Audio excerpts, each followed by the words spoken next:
No voy a sostener a un inútil en esta casa. Esas fueron las palabras que mi propio hijo gritó en la sala con el dedo apuntándome al rostro delante de su esposa y de mi nieto de apenas 5 años. Yo estaba sentado en el sillón con la pierna algo inflamada después de haber pasado la mañana en el médico. Había regresado agotado, sin ganas ni de comer y me recibieron con eso. Inútil. Así tuvo el descaro de llamarme a mí, Roberto Aguirre, que crié a ese muchacho con el sudor de mi frente, trabajando como bestia de carga desde los 15 años. Ahora me llamaba inútil solo porque estaba jubilado y viviendo temporalmente en su casa, como si fuera un favor, como si no tuviera historia, como si nunca hubiera hecho nada por él. Pero lo que él no sabía es que el supuesto inútil era justamente el dueño de la empresa donde él trabajaba. Me llamo Roberto, tengo 73 años, soy de Monterrey en el estado de Nuevo León, hijo de albañil, nieto de campesino, hombre de pocas palabras y mucho trabajo. Fui dependiente de tienda, armador de bicicletas, ayudante de trailero, vendedor de refacciones, hasta que un día, ya rondando los 40, después de un despido injusto, decidí abrir mi propio taller. Chiquito, solo para reparar motores. Luego se volvió una tienda. Después vinieron los contratos con empresas y un día me convertí en proveedor de maquinaria agrícola. Fue ahí cuando la cosa creció de verdad. No soy hombre de lujos, ¿no? Ni de andar presumiendo. Siempre fui de camisa sencilla, pantalón de mezclilla y botas. Pero la verdad es que el nombre detrás de esa empresa grande que todos en Monterrey conocen, Aguirre Equipos, era el mío. Cuando falleció mi esposa hace 3 años, confieso que se me cayó el mundo encima. 38 años de matrimonio no se borran de la noche a la mañana. La casa se volvió demasiado grande, demasiado silenciosa y mi hijo Gabriel me invitó a pasar unos meses con él. Dijo que quería tenerme cerca. Su esposa Lucía no pareció muy feliz con la idea, pero acepté. Pensé que me haría bien convivir con mi nietecito, escuchar otra vez risas en casa. Pero desde que puse un pie en ese hogar, parecía que me había convertido en una molestia. La comida era contada, la luz controlada, las miradas llenas de impaciencia y yo me mantenía en mi rincón. No quería incomodar. Llevaba al niño a la escuela, hacía las compras, hasta lavaba el carro de Gabriel de vez en cuando, pero nada era suficiente. Bastó con que un día me quedara más tiempo acostado por el dolor en la pierna para que él soltara esa frase: no voy a sostener a un inútil en esta casa. Lo miré con calma. No grité, no me levanté, solo le pregunté: ¿inútil yo? Él bufó mirándome desde arriba con esa arrogancia de quien se cree muy por encima de los demás, como si el mundo girara a su alrededor, como si hubiera olvidado que todo lo que tiene fue sembrado por mí. Estás jubilado, no trabajas, solo estás ahí y todavía quieres que te cuidemos, dijo escupiendo veneno. Lucía solo asentía con la cabeza como si estuviera de acuerdo. Y lo peor, mi nieto estaba en la esquina escuchando todo calladito. Eso me dolió más que cualquier insulto. Esa noche no dormí. Me quedé mirando el techo del cuarto de visitas con el pecho apretado. Recordé cuando Gabriel era niño. Las veces que fui en camión hasta Guadalajara solo para recogerle su regalo de cumpleaños. Las veces que no comí para pagarle la escuela. Recordé el pantalón nuevo que usó en su graduación, que compré a plazos y ahora yo era el inútil. Solo porque me hice viejo.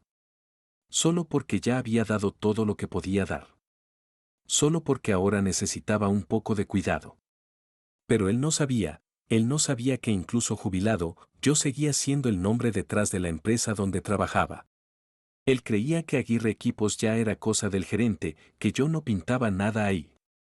Y eso era justo lo que yo permitía que todos pensaran, porque nunca fui de andar alardeando, siempre fui de observar. Y ese desprecio, esa frase, esa mirada encendieron algo dentro de mí. Una llama vieja que creía apagada, pero que seguía ahí viva, silenciosa, esperando el momento justo. A la mañana siguiente me levanté temprano, me puse una camisa limpia, me calcé mis zapatos negros, peiné mi cabello con esmero, como en los tiempos de juntas importantes, y salí. No le dije nada a nadie. Tomé un taxi hasta la sede de Aguirre Equipos. Entré por la puerta trasera como siempre lo hacía.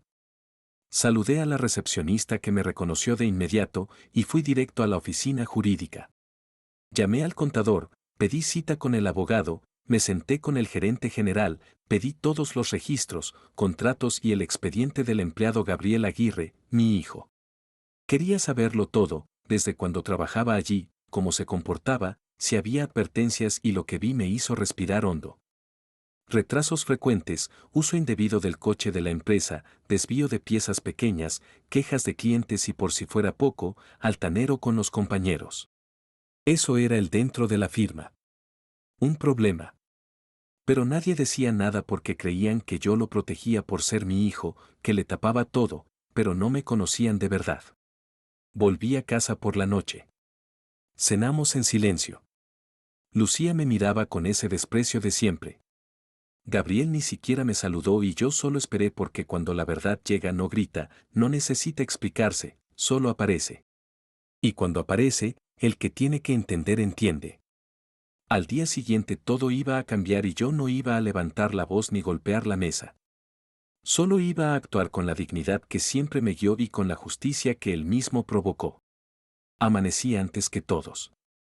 El sol aún no había cruzado las cortinas cuando me senté al borde de la cama y recité una vieja oración que mi padre me enseñó cuando era niño: Señor, dame sabiduría para hablar poco, fuerza para hacer lo justo y corazón para no devolver el mal con más mal. Me vestí con calma. Guardé mis papeles en una carpeta de cuero y bajé las escaleras sin hacer ruido, como quien no quiere despertar ni el orgullo ni la ignorancia. La cocina ya estaba oliendo a café. Lucía estaba allí revisando el celular mientras preparaba el lonche del niño. Me miró de reojo, como siempre, con esa cara de ¿todavía sigues aquí? Pero yo no dije nada. Me serví una taza, me senté a la mesa y tomé el primer sorbo en silencio. Gabriel bajó minutos después, ya con su camisa de la empresa, ajustando la corbata que ni siquiera sabía amarrar bien. Lo vi luchar con ella frente al espejo de la sala y no pude evitar recordar cuando yo le enseñé a hacer ese nudo por primera vez justo antes de su primera entrevista de trabajo. Era en una ferretería pequeña. Yo lo llevé, lo esperé afuera y celebramos como si hubiera sido nombrado gerente general. Ahora él pasaba por mi lado sin mirarme. Pero esa mañana, cuando agarró las llaves del coche y se dirigía a la puerta, lo detuve con una sola frase: hoy no vayas.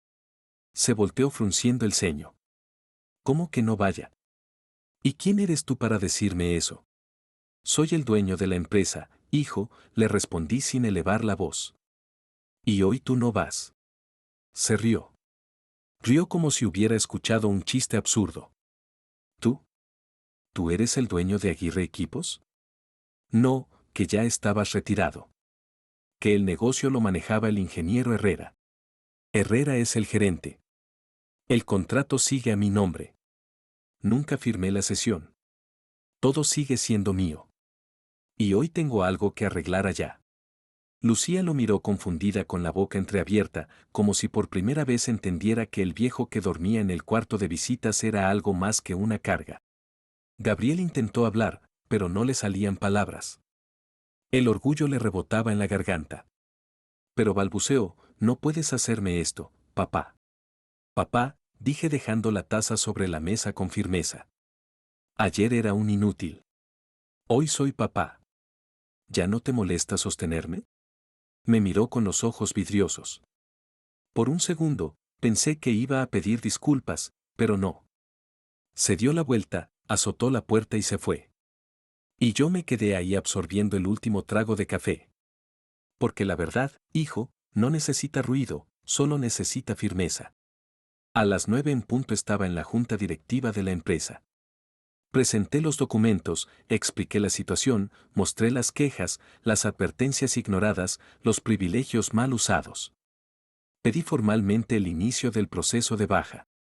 No fue despido inmediato, no hubo humillación pública, pero tampoco hubo favoritismo.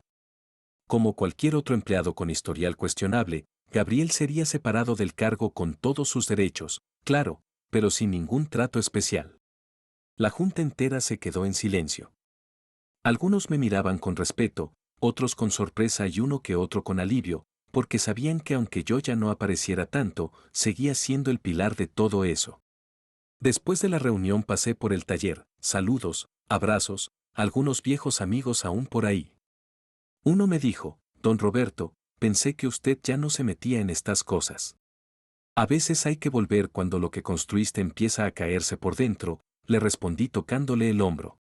De regreso a casa compré un dulce típico para mi nieto. Le encantan las cocadas. Me senté en la banca del parque frente a la escuela y lo esperé salir. Cuando me vio, corrió a mis brazos como si nada hubiera pasado. Porque los niños no entienden de rencores, solo entienden de presencia. Abuelo, ¿me vas a llevar hoy? Siempre que tú quieras, mi hijito, siempre. Pasamos por una paleta, caminamos un rato y le conté una historia inventada sobre un dragón que quería ser jardinero. Reímos y en ese momento supe que valía la pena no gritar, no vengarse, solo hacer lo justo y proteger lo que realmente importa. Esa noche Gabriel volvió más temprano. No dijo nada durante la cena. Comió en silencio. Se encerró en el cuarto y a medianoche lo escuché llorar. No entré, no consolé, no era momento. Porque quien trata con desprecio primero necesita sentir el eco del vacío que creó. Yo, mientras tanto, dormí tranquilo porque la justicia no siempre necesita espectáculo, solo necesita una espalda recta, un corazón en paz y un pasado que hable por sí solo. Al día siguiente, la casa amaneció en silencio. De esos silencios densos, pesados, que no se rompen ni con el canto de los pájaros ni con el sonido de los trastes. Me levanté temprano, como siempre. Preparé café, puse a calentar pan y me senté a leer el periódico como solía hacer en mi casa antes de que todo se desordenara. Nadie bajó por horas. Lucía no salió de la habitación. Gabriel tampoco. El niño, pobrecito, fue el primero en aparecer, arrastrando su mochilita y frotándose los ojos con la manita. Me abrazó sin decir nada y se sentó a mi lado como si fuera la cosa más normal del mundo. Para él, yo seguía siendo su abuelo. No importaba lo que los adultos hicieran, pero algo había cambiado en esa casa. Yo lo sentía. A las 10, Gabriel bajó lento, pálido, con los ojos rojos. Se notaba que no había dormido. Se sentó frente a mí sin decir palabra. Yo tampoco dije nada, solo le serví una taza de café y lo miré como quien espera que el otro respire y diga lo que tenga que decir. Pero no lo hizo. Bebió en silencio con la mirada perdida, hasta que soltó casi susurrando, me llegó el aviso del área legal. Asentí con la cabeza, sin desviar los ojos del periódico. Lo sé. Pensé que ibas a darme una oportunidad a mí, tu hijo. Entonces bajé el diario y lo miré, no con rabia ni con rencor. Lo miré con los ojos de un padre que aún ama, pero que ya no puede ignorar. Hijo, las oportunidades no se piden cuando uno las ha despreciado tantas veces. Se construyen. Tú tuviste muchas y no solo en la empresa, aquí también en esta casa. ¿O ya olvidaste cómo me trataste hace 3 días? Se quedó mudo. Cerró los ojos como quien traga piedras, pero era necesario. Las palabras que no se dicen a tiempo se pudren dentro del pecho. Y yo ya no estaba dispuesto a guardar más. No te estoy castigando, Gabriel. Te estoy enseñando cómo lo hice cuando eras niño. Solo que ahora eres hombre. Y los hombres cuando se equivocan asumen, aprenden y siguen. Se levantó sin terminar su café y se encerró otra vez en el cuarto. Yo volví a sentarme con mi nieto, que dibujaba en la mesa con unos lápices de colores. Le pregunté qué estaba haciendo y me dijo, un dibujo de nosotros dos en una nave espacial. Y entonces entendí algo. No importaba cuántas veces la vida me tumbara. Mientras ese niño me viera como su héroe, yo no tenía derecho a rendirme. Ese mismo día, recibí una llamada del gerente de la empresa. Me pidió una reunión urgente. Al parecer, Gabriel había ido hasta allá a exigir que se cancelara todo. Amenazó con abogados, con ir a la prensa, con hablar mal de la familia. Un acto desesperado, infantil y humillante. Pero no me sorprendió. Cuando alguien pierde el respeto por sí mismo, empieza a romper todo a su alrededor. Volví a la empresa esa misma tarde. Esta vez no entré por la puerta de atrás. Fui directo a la recepción. Saludé a todos con la frente en alto. Algunos me aplaudieron, otros se acercaron a abrazarme. Don Roberto había vuelto y no por venganza, sino por respeto a mi historia, a mi apellido, a lo que construí con estas manos. Pedí al jurídico que formalizara la separación de Gabriel, pero fui más allá. Instruí que se hiciera una auditoría completa de su gestión, no para hundirlo, sino para que aprendiera, para que entendiera que los errores tienen consecuencias y que no importa si llevas mi sangre, lo que cuenta es cómo te comportas. Esa noche, al regresar, encontré a Lucía en la cocina. Estaba preparando arroz, me miró, pero no dijo nada. Yo tampoco, solo pregunté por el niño. Estaba en su habitación viendo caricaturas. Fui a despedirme, le di un beso en la frente y le dije, mañana no estaré en la casa, tengo algo que arreglar. ¿A dónde vas, abuelo? A poner en orden algunas cosas que descuidé, pero que todavía tienen solución.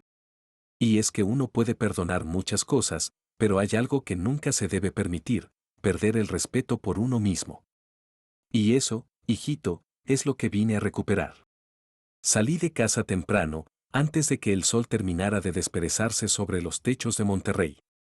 No dejé nota, no avisé a nadie, solo abrí y cerré la puerta con cuidado, como quien sabe que hay verdades que no necesitan ser anunciadas, solo vividas. Caminé unas cuadras hasta la parada del camión, como hacía en mis años mozos. A pesar de tener carro disponible en la empresa, ese día quería sentir la tierra bajo los pies, los rostros del pueblo, el aire de la mañana que entra por la camisa y nos recuerda que estamos vivos. La ciudad seguía igual en muchas cosas. Los puestos de tamales humeando en las esquinas, el señor del pan con su canasto bajo el brazo y los muchachos de mochila al hombro corriendo tarde para la escuela. Pero algo dentro de mí ya no era el mismo. Ese día, don Roberto Aguirre no salía a defender un apellido.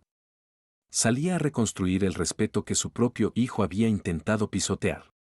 Llegué a la empresa a las 8:15.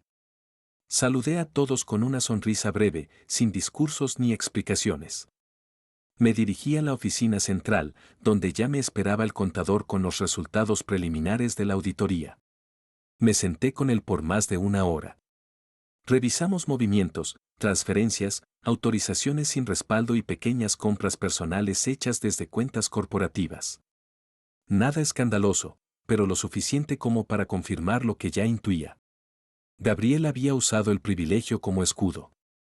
No robó millones, pero tomó ventajas por creerse intocable. El tipo de cosas que no arruinan una empresa, pero sí corrompen su alma. Le pedí al gerente general que citara a todo el personal de nivel administrativo para una reunión a media mañana. No quería armar escándalo. Quería que todos escucharan directamente de mi boca lo que había pasado y lo que iba a cambiar. A las 10 en punto, con más de 30 empleados sentados en el salón de capacitaciones, me puse de pie frente a todos y hablé sin papeles, sin micrófono, con la voz firme de quien ya no tiene nada que probar. Compañeros, dije, esta empresa nació en un garaje de 2 metros cuadrados. Empezó con una caja de herramientas, 2 manos callosas y muchas ganas de comer caliente. Yo no tenía títulos, ni inversionistas ni padrinos. Lo único que tenía era palabra y dignidad, y esa dignidad fue la que me trajo hasta aquí. Los rostros se mantenían atentos. Algunos me grababan con el celular. Yo seguí. Hoy, después de tantos años, vengo a decirles que no voy a permitir que ni el apellido Aguirre ni esta empresa se ensucien con favoritismos, con impunidad ni con abuso de confianza. Y eso incluye a mi propio hijo. Hubo un murmullo. Se notaba que todos ya sabían, pero querían oírlo de mí. Gabriel Aguirre ha sido separado de su cargo, continué. No porque yo lo rechace como padre, sino porque yo no soy un jefe que mira para otro lado cuando su gente falla. La justicia empieza en casa. Y si no puedo ser justo con los míos, entonces no tengo derecho a exigir nada a nadie. El silencio fue total. Una joven del Departamento de Recursos Humanos se limpió discretamente una lágrima. Otro, un viejo operador de almacén, asintió con orgullo. Terminada la reunión, no volví a mi oficina. Bajé directamente al taller como hacía antes y me puse a revisar máquinas junto a los mecánicos. Me empolvé las manos, Me ensucié la camisa y por unas horas me sentí otra vez el hombre que alguna vez dormía junto a la grasa y las herramientas. Porque hay algo que no se compra con títulos ni herencias, el respeto que se gana desde abajo. Al salir de la empresa cerca de las 5 decidí pasar por el mercado. Compré algunas verduras, carne de res, tortillas frescas y un frasco de mole. Esa noche iba a cocinar, iba a llenar esa casa con el aroma de mi historia. Cuando llegué, Lucía abrió la puerta con una cara que no supe leer. No era ni fría ni amable. Era una cara suspendida, como si no supiera en qué punto de la historia estábamos parados. ¿Dónde está Gabriel?, pregunté mientras entraba con las bolsas. No ha salido de la habitación en todo el día. Asentí sin decir nada. Fui directo a la cocina y me puse el delantal. Empecé a cortar, a sazonar, a calentar. El niño bajó con los ojos brillantes al oler el mole. Se sentó en la barra y empezó a contarme cosas del colegio, de su maestra, de una canción que aprendió. Y yo lo escuchaba como si cada palabra suya fuera un bálsamo para el alma. La cena estuvo lista a las 8. Puse los platos en la mesa, serví arroz, guarniciones y luego fui hasta la puerta del cuarto de Gabriel. Toqué 2 veces. Nada. Abrí. Estaba sentado en la cama, en la oscuridad mirando el suelo. Hay cena, baja si quieres. No me respondió. Solo se quedó ahí con los ojos vidriosos. Bajé sin esperar. Me senté a la mesa con mi nieto y con Lucía. Comimos en silencio. Cada bocado tenía el peso de los años, el sabor de las reconciliaciones que no se nombran, pero que flotan en el aire. Gabriel no bajó. Cuando terminé de lavar los platos, me serví un mezcal y salí al patio. El cielo estaba despejado, las estrellas colgaban como promesas. Me senté en la vieja banca de madera y cerré los ojos. Pensé en mi padre, en mi madre, en cómo me criaron con tan poco, pero con tanto valor, en cómo me enseñaron que ser hombre no es gritar ni imponer, es sostener, es cumplir, es mirar a los ojos sin bajar la mirada. Pensé en Gabriel y en cómo uno puede amar profundamente a alguien sin aprobar sus actos y cómo a veces amar de verdad es dejar caer. No sé cuánto tiempo pasé ahí, pero en algún momento escuché la puerta abrirse detrás de mí, pasos lentos, luego su voz baja, quebrada. Papá. No dije nada, solo giré la cabeza, le di espacio en la banca. Se sentó, no me miró. No sé en qué momento me volví ese hombre que te gritó lo que te grité. Silencio. No me tienes que perdonar. Solo quería que supieras que lo sé. Volví la mirada al cielo y dije con voz suave, el respeto no se exige, Gabriel, se gana. Y tú todavía estás a tiempo de ganártelo otra vez, no conmigo, contigo mismo. No hubo abrazo, no hubo lágrimas compartidas, solo 2 hombres sentados bajo el cielo, uno viejo, uno quebrado, y entre los dos la dignidad como puente. Al día siguiente, la casa amaneció en calma. No esa calma tensa de los días anteriores, sino una que se parecía más a un suspiro, como si las paredes hubieran exhalado juntas después de una tormenta larga. Lucía ya no tenía esa expresión de dureza en el rostro, pero tampoco era cálida. Solo se movía con más respeto, no por miedo, sino por algo más fuerte, por vergüenza. Y Gabriel, bueno, Gabriel había salido temprano sin decir palabra, dejando su taza de café servida y fría sobre la mesa. No sabía a dónde había ido y no pregunté. A veces los hijos también necesitan perderse solos un rato para encontrar lo que tienen de bueno dentro, porque hay batallas que un padre no puede pelear por ellos. Yo me quedé en casa con mi nieto, le ayudé con unas tareas. Calentamos pan dulce con mantequilla y jugamos a los astronautas con una caja vieja que encontré en el patio. En ese momento, mientras él se reía con la cara pintada de crayola, me di cuenta de que todo lo que había hecho, cada decisión, cada palabra firme, cada límite no era por venganza, era por ese niño, para que él viera que su abuelo no era un hombre débil ni un mueble viejo en la sala, sino alguien que sabía cuándo hablar y cuándo poner orden. Porque aunque el mundo te tire al rincón, lo que enseñas con tu ejemplo se queda. A mediodía recibí una llamada del gerente general. Me informaba que Gabriel había pasado por la empresa a entregar su carta de renuncia definitiva. No reclamó, no hizo escándalo, solo pidió que el trámite fuera limpio, sin mención pública. Lo escuché en silencio, colgué y me senté en la banca del patio otra vez con mi taza de café tibio entre las manos. Cerré los ojos porque ahí entendí que a veces cuando uno no cede al impulso de gritar, el otro finalmente puede escucharse a sí mismo. Esa noche, mientras preparábamos la cena entre los tres, Lucía cortando cebolla, yo revolviendo los frijoles, el niño poniendo la mesa, todo parecía distinto, no feliz, pero en construcción. Gabriel llegó a las 8. Traía la cara cansada, las manos manchadas de grasa. Me recordó a mí cuando empezaba. Se quitó los zapatos en la entrada y saludó al niño primero.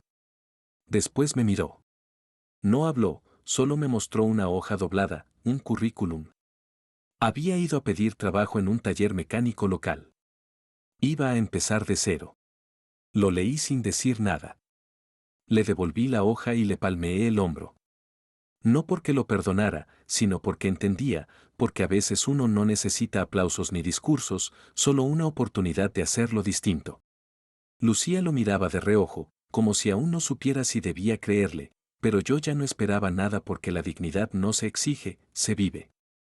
Y ahora le tocaba a él decidir cómo caminar. Los días siguientes fueron tranquilos. Mi nieto y yo retomamos nuestras caminatas al parque. Pasamos por la panadería de Don Nacho, donde me ofrecieron pan gratis cuando supieron quién era yo.